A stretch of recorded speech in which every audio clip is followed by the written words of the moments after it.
تداول نشطاء عبر مواقع التواصل الاجتماعي مقطع فيديو للفنانة نانسي عجرم تتوعد خبيرة التجميل الخاصة بها، وتظهر في الفيديو خبيرة التجميل ريتا بركاشي والتي أصيبت بنوبة من السعال أثناء التصوير.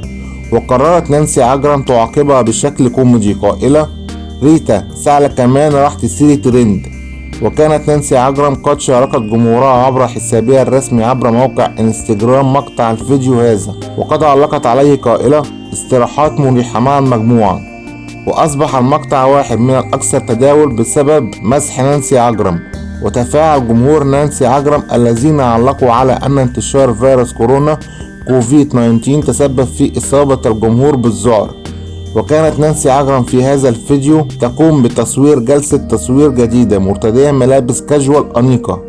والجدير بالذكر أن الفنانة اللبنانية نانسي عجرم أقامت حفل في العاصمة المصرية القاهرة، وشاركت عبر حسابها بموقع انستجرام لقطات لها من الحفل، حيث تألقت بفستان مخملي أسود